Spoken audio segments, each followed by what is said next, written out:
Good Morning Business. Business Plan.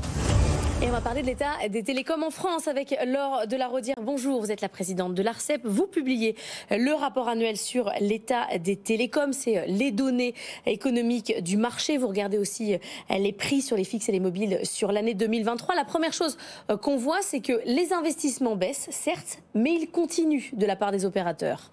Bonjour Laure Closier. Oui, les investissements baissent, mais ils restent à un niveau très élevé, en fait, de 13,6 milliards d'euros, ce qui est au-dessus de 2020.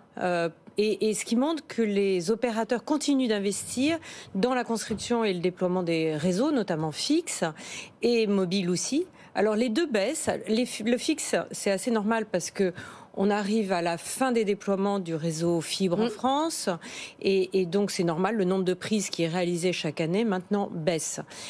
Sur les mobiles, en fait, on a eu 3 années de forts investissements et donc c'est plutôt un rééquilibrage. Ça baisse, ça reste à des niveaux élevés. Donc nous, on trouve que c'est de bons résultats d'investissement. Tous les opérateurs investissent. Tous les opérateurs investissent, les opérateurs d'infrastructure aussi. Il n'y a pas que les opérateurs que vous connaissez qui sont vos fournisseurs d'accès à Internet. Il y a aussi des opérateurs qui sont moins connus du grand public qui sont dans ces chiffres. Axione, Altitude Infrastructure par exemple. Je vais même citer XP-Fibre qui est l'opérateur du groupe Altis qui a investi mais qui est moins connu du grand public. Tous les opérateurs investissent, oui. Qu'est-ce qui reste à raccorder en termes de fibre? On est tout le monde à la fibre aujourd'hui en France?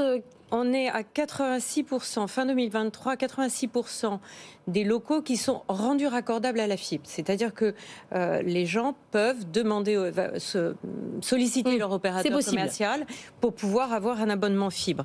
Donc il reste 14%. 14%, c'est environ 6 millions de locaux à faire. Quand même. Les 2 dernières années, on a fait, 2022-2023, on a rendu raccordables 8 millions de locaux. Donc on voit, les 6 millions qui restent, c'est naturellement les locaux les plus difficiles, les plus complexes à faire, dans les zones les plus rurales, parce que les opérateurs ont commencé naturellement par les zones les plus faciles, que souvent les zones rurales qui sont portées par des initiatives publiques, des initiatives des collectivités, ont commencé plus tard que dans les zones plus denses. Et donc il reste 6 millions de locaux à faire.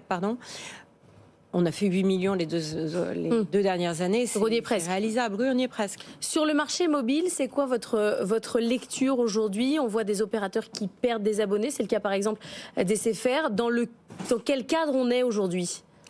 Alors, dans le cadre du marché de détail, il est libre. Hein. Les clients peuvent souscrire auprès de l'opérateur qu'ils veulent. Et donc, il n'y a pas la même guerre des prix sur le marché mobile qu'il y a quelques années. Les prix sont relatifs. Enfin, c'est plus la guerre des prix, c'est plus là-dessus qu'on conquiert des clients. Les gens regardent, avec le pouvoir d'achat, les gens regardent quand même le prix, mais on n'a pas une augmentation brutale du churn en fait. Simplement, on voit qu'un opérateur, donc vous l'avez cité, perd pas mal de clients et que d'autres en ont gagné. Donc les situations sont contrastées entre les différents opérateurs. Mais ça, c'est un peu chaque année. Hein. Chaque année, il y a ces vases communicants. Là, il se trouve qu'il y a un opérateur qui donne des clients aux autres, on va dire, puisque de toute façon, le nombre de clients ne diminue pas. Comment se porte le marché européen? On parle beaucoup d'Europe, nous ici, notamment tous les lundis de 8h à 9h, c'est notre spécificité. Lundi, on parlera du numérique, des télécoms. Le marché européen des télécoms, il a encore besoin de se structurer, de se consolider. On en est où? C'est le souhait de la Commission européenne, en fait, de pouvoir mettre en place un cadre de régulation au niveau européen qui permette plus facilement une consolidation. Alors, moi, j'ai quand même quelques interrogations parce que nos opérateurs en France sont à l'étranger. Orange est dans 7 ou 8 pays européens aujourd'hui. Et je parle de l'Europe, de la Commission européenne. Il y a dans 2 ou 3 pays en Europe. SFR est dans un pays au Portugal.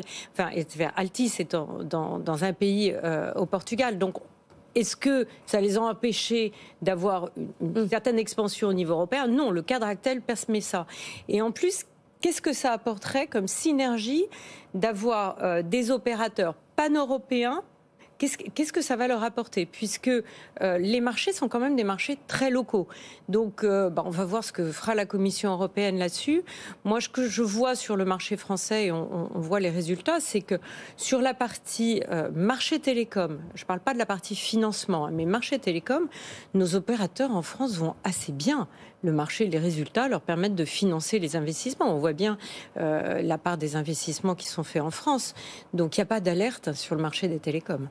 C'est noté. Merci beaucoup, Laure de la Raudière, présidente de l'ARCEP, d'être venue nous voir ce matin.